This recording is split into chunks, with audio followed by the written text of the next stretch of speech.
आज इस वीडियो में मैं आपको नशा मुक्ति का सबसे बड़ा उपाय बताने वाला हूं।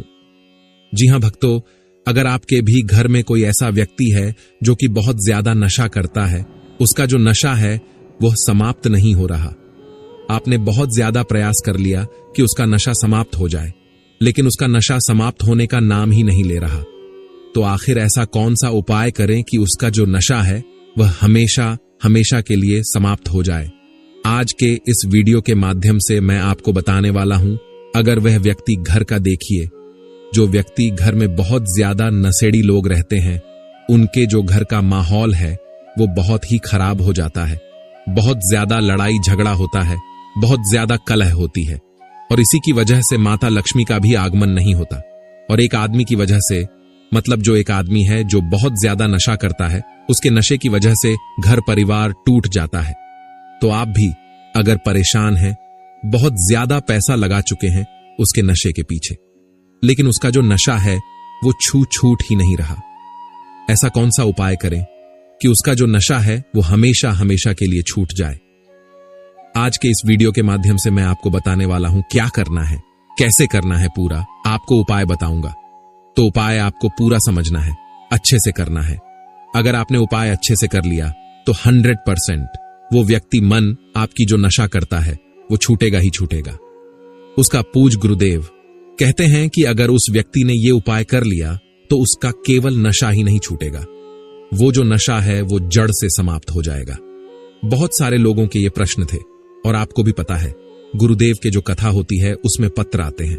तो बहुत सारे लोगों ने यह उपाय किया और गुरुदेव को पत्र के द्वारा धन्यवाद भी की गया कि गुरुदेव आपके द्वारा बताए गए उपाय हमने किए, और हमारे घर का जो व्यक्ति था उसका जो नशा है वो बिल्कुल छोड़ दिया है, घृणा करने लगा है। तो अगर आप भी, जो लोग मेरी उपाय सुन रहे हैं, वीडियो देख रहे हैं, अगर आप भी चाहते हैं कि नशा आपका घर का व्यक्ति छोड़ दे, तो मैं आज आपको उपाय बताने वाला हूं। देखिए, पहला जो उपाय बताऊंगा ये आपको उसी व्यक्ति से करना है, लेकिन उसके बाद जो मैं आपको 2-3 उपाय बताऊंगा आपको चुपके से उसको करवाना है। तो चलिए चलते हैं उपाय की ओर। बहुत अच्छे अच्छे उपाय, 3 से 4 मैं आज आपको उपाय बताऊंगा, लेकिन उससे पहले चैनल पर पहली बार आए हैं और आवाज मेरी पहली बार सुन रहे हैं तो वीडियो को कर दें लाइक और चैनल को कर ले सब्सक्राइब। हमारा पहला उपाय है वो काली तिल का उपाय है और 1 लोटा जल का। इसके बाद मैं 11 मूंग का भी उपाय बताऊंगा और बेलपत्र का उपाय, तो ध्यान से उपाय सुनते रहिएगा। उसके बाद मैं आपको एक पार्थिव शिवलिंग का भी उपाय बताऊंगा जो कि बहुत बड़ा नशा का उपाय है। तो जो हमारा पहला उपाय है वो काली तिल और 1 लोटे जल का है। लेकिन आपको एक चीज का ध्यान रखना है कि यह जो उपाय है ये आपको उसी व्यक्ति से कराना है जो कि बहुत ज्यादा नशा करता है, मतलब उसका जो नशा है वो छूट नहीं रहा, और पूरा नशेड़ी जो व्यक्ति है आपको उसी व्यक्ति से कराना है। क्या करना है, 1 लोटा देना है जल, जो कि तांबे के लोटे में होना चाहिए और अपने घर का होना चाहिए। बहुत सारे लोग गलती क्या करते हैं, उपाय सुन लेते हैं लेकिन अच्छे से करते नहीं हैं। वह जाके मंदिर परिसर से ही जल ले लेते हैं। तो आपको मंदिर से नहीं लेना जल, आपको अपने घर से जल लेकर जाना है। अब आपने जल ले लिया, उसमें आपको 3 काली तिल डाल लेना है। ध्यान से सुनिए, काली तिल की बात कर रहा हूं। बहुत सारे लोगों के कमेंट आते हैं कि काली मिर्च लेना है कि काली तिल, इसीलिए बोलता हूं उपाय पूरा सुना करिए। आपको चाहिए काली तिल कितनी, 3। अब आपने 1 लोटे जल में डाल के उसको आदमी को भेज दिया, और क्या करना है, केवल और केवल जाके शिवलिंग पे अर्पित करवा देना है। जल पूज गुरुदेव कहते हैं कि महादेव इतने सरल हैं कि अगर उस व्यक्ति ने इतना ही कर दिया तो सारी की सारे उसका नशा है वो मात्र 1 से 1.5 महीने के अंदर छूट जाएगा। आपको कोई नाम नहीं, कोई औषधि नहीं, कोई सामग्री नहीं, कुछ नहीं चाहिए। 1 लोटा जल लीजिए, उसमें 3 काली तेल डाल दीजिए, उसको बोलिए कि जाओ डेली, और डेली जबरदस्ती भेजिए ये जाके शिवलिंग पर बस अर्पित करके चले आओ। बाकी ना कोई मंत्र बोलना है, ना कोई आरती बोलनी है, कोई नहीं बोलना, केवल और केवल अर्पित कराओ। पूज्य गुरुदेव कहते हैं महादेव इतने में ही प्रसन्न हो जाएंगे और उसका जो नशा है वो जड़ से समाप्त कर देंगे। लेकिन आपको भी पता है, हमको भी पता है, जो व्यक्ति घर का बहुत ज्यादा नशा करता है वह पूजा पाठ में मानता नहीं है, उपाय वगैरह को मानता नहीं है। तो आप उसका नशा अपने तरीके से कैसे छुड़वा सकते हैं, चुपके से कैसे छुड़वा सकते हैं, अब हम उसकी बात कर लेते। तो देखिए, सबसे पहले आपको करना क्या है, जो मैं आपको उपाय बताने वाला हूं औषधि के रूप में। अगर आपका पति, आपका भाई, आपका बच्चा कोई भी है जो कि नशा करता है, आपको करना क्या है? 1 लोटा जल लेना है और एक बेलपत्री लेनी है और पहुंच जाना है। कहां आपको पहुंच जाना है? शिव मंदिर। देखिए, इसके मैं 2 उपाय बताऊंगा, बेलपत्र और लोट के एक नहीं। मैं आपको 2-2 उपाय बताने वाला हूं, तो दोनों उपाय आपको ध्यान से सुनना है। इसके बाद के उपाय मैं आपको बताऊंगा। आपको क्या करना है? आपको लेना है 1 लोटा जल और एक बेलपत्र।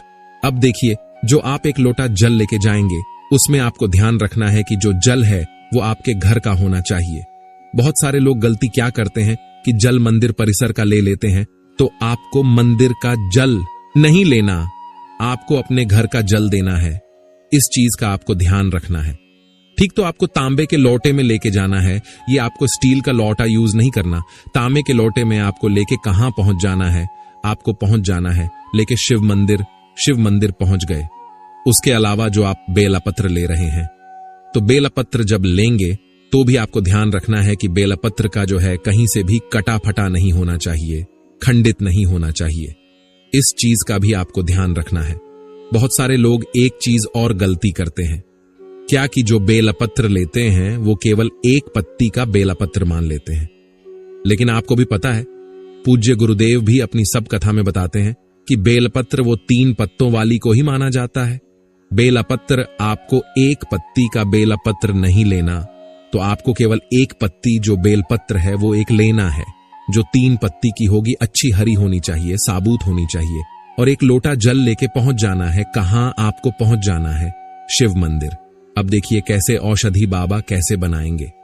सबसे पहले आपको इसको मैं 2 उपाय आपको बताऊंगा। सबसे पहले आपको क्या करना है? बेलपत्र रखना है सिंगलिंग के ऊपर। सबसे पहले आपको खड़ा कहां में, इस चीज का भी आपको ध्यान कर लीजिए।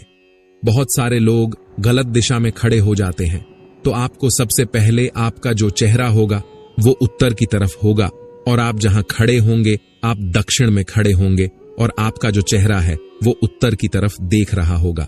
उत्तर किसको बोलेंगे? जिधर जलाधारी रहती है, जिस साइड जलाधारी से जल नीचे गिरता है, आपको उधर ही खड़ा होना है। ठीक, उसके बाद आपको क्या करना है? जैसे आप खड़े हो गए, खड़े होने के बाद क्या करना है? आपको पहले बेलपत्र रखना है कहां? शिवलिंग के ऊपर, और फिर आपको उसके ऊपर से 1 लोटा जल अर्पित करना है। क्या नाम से लेके? पूज गुरुदेव बताते हैं कि महादेव का एक बहुत ही सुंदर सा नाम है, कुंदकेश्वर महादेव। कौन से? महादेव कुंदकेश्वर। तो आपको कुंदकेश्वर महादेव का आपको क्या करना है? कुंकेश्वर महादेव का नाम लेके आपको जो जल है वो अर्पित करना है। शिवलिंग पे ध्यान रखिएगा, बेलपत्र होनी चाहिए, बेलपत्र के ऊपर ही आपको जल अर्पित करना है। वो धीरे धीरे धीरे करके नीचे गिरेगा। अब आपको क्या करना है? जैसे ही जल अर्पित करेंगे, उसके बाद आपको बाबा से औषधि के रूप में, मतलब दवाई के रूप में आपको मांग देना है। ठीक, अब जब वो जल नीचे गिरेगा जलाधारी से, तो आपको किसी दूसरे पात्र, मतलब कोई भी कटोरी हो, गिलास हो, आपको भर लेना है, और बाबा से आपने औषध मांग ही ली है। उसके बाद जो बेलपत्र है उसको वहां छोड़ना नहीं है। जल तो आपने भर लिया, लेकिन जो बेलपत्र है उसको भी आपको उठाना है, और ये सब चीजें लेके आपको घर चले आना है।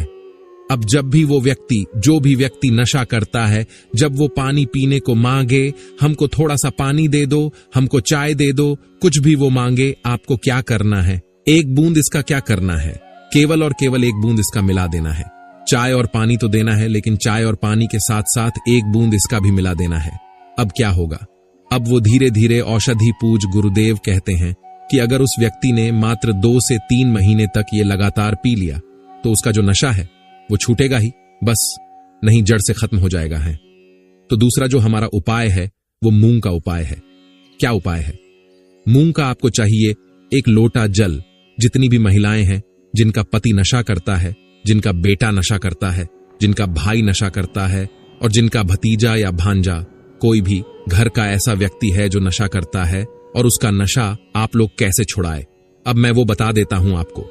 इस उपाय में चाहिए 11 मूंग और 1 लोटा जल। क्या क्या चाहिए? 11 मूंग चाहिए और 1 लोटा जल चाहिए। अब आपने ले लिया, जो आपको जल लेंगे, फिर से आपको ध्यान रखना है कि जल आपके घर का होना चाहिए। इस चीज का आपको ध्यान रखना है, और तांबे के लोटे में होना चाहिए। उसके साथ साथ जो आप मूंग ले रहे हैं, तो मूंग कहीं से भी खराब नहीं होना चाहिए, कहीं से भी खंडित नहीं होना चाहिए। इस चीज का भी आपको ध्यान रखना है। ठीक, अच्छा हरा होना चाहिए। अब आपने क्या किया, अब आपने उसी लोटे में डाल लिया और पहुंच गए शिव मंदिर। जैसे ही शिव मंदिर पहुंचेंगे, सबसे पहले आपको तो दक्षिण दिशा में खड़े होना। कहां खड़े होना है? दक्षिण दिशा में। दक्षिण दिशा में आप लोग खड़े हो गए। खड़े होने के बाद आपको क्या करना है? आपका जो चेहरा होगा वो उत्तर की ओर होगा। अब देखिए, इसमें बहुत सारे लोगों के मन में कंफ्यूजन भी आ जाता है कि हर मंदिर में तो उत्तर अलग अलग होता है, तो हमको खड़ा कहां होना है, एग्जैक्ट कहां खड़ा होना है? इसका उत्तर देते हुए गुरुदेव ने बताया कि आप जिस भी मंदिर में जा रहे हैं, उस मंदिर का जिधर जलाधारी हो, मतलब जिधर जलाधारी रहती हो, जिधर जलाधारी से जल नीचे गिरता हो, आपको अपना चेहरा उधर ही करके खड़े हो जाना है। अब आप खड़े हो गए। अब आपको क्या करना है? वो जो जल है मूंग वाला, आपको अर्पित करना है बाबा भोलेनाथ पे। और बाबा से क्या बोलना है कि बाबा कृपया करके इसको औषधि के रूप में हमको प्रदान कर दीजिए। किसके रूप में प्रदान कर दीजिए? औषधि के रूप में। अब क्या होगा? अब जब वो जल आप अर्पित करेंगे और जो जलाधारी से नीचे गिरेगा, अब वो साधारण जल नहीं गिर रहा। अब क्या है? वो बाबा ने उसको औषधि बना दी। तो आपको करना क्या है? सिंपल सा, उसको जब जलाधारी से नीचे गिरेगा तो आपको किसी दूसरे पात्र में क्या करना है? कोई भी दूसरे पात्र में आपको भर लेना है। कोई भी कटोरी हो, गिलास हो, किसी में आप भर लीजिए और लेके चुपचाप उसको घर आ जाइए। अब वो क्या है? अब वो औषधि लेके आप लोग घर आ गई हैं। जितनी भी महिलाएं हैं, ध्यान से सुनिए। अब बहुत अच्छा उपाय आ गया है यहां पास। अब उस व्यक्ति को आपको वो जो जल है वो पिलाना है। अब देखिए, अगर वो साधारण रूप से पी लेता है तब तो बहुत अच्छी बात है, लेकिन अगर वो साधारण रूप से नहीं पीता, पीने से मना करता है, आनाकानी करता है, तो आपको क्या करना है? थोड़ा सा आपको चुपके से पिलाना है। कैसे? जब भी वो पानी पीने को मांगे तो आप पानी तो दीजिए नॉर्मल, लेकिन एक बूंद इसका भी मिला दीजिए। जब भी वो चाय पीने को मां आगे तो उसको चाहे तो दीजिए, लेकिन एक बूंद इसका भी मिला दीजिए। ऐसा मिलाइए, उसको पता ही नहीं चले, और धीरे धीरे औषधि उसके अंदर जाने दीजिए। पूज्य गुरुदेव कहते हैं, उस व्यक्ति को पता ही नहीं चलेगा कि वो औषधि खा रहा है या पी रहा है। उसके अंदर धीरे धीरे औषधि जाएगी, तो उसका जो नशा है वो बाहर आने लगेगा, और जो नशा है वो जड़ से समाप्त हो जाएगा। तो ये था हमारा दूसरा उपाय। तीसरा उपाय भी औषधि का है। इसमें आपको चाहिए 3 बेलपत्र, और केवल 3 बेलपत्र ही चाहिए, और आपको कुछ नहीं चाहिए। 3 बेलपत्र जब आप लेंगे तो बेलपत्र कहीं से भी खंडित नहीं होना चाहिए, कटा फटा नहीं होना चाहिए। इस चीज का आपको ध्यान रखना है। ठीक, अब आपने क्या किया? आपने ले लिया बेलपत्र। बेलपत्र लेकर आपको पहुंच जाना है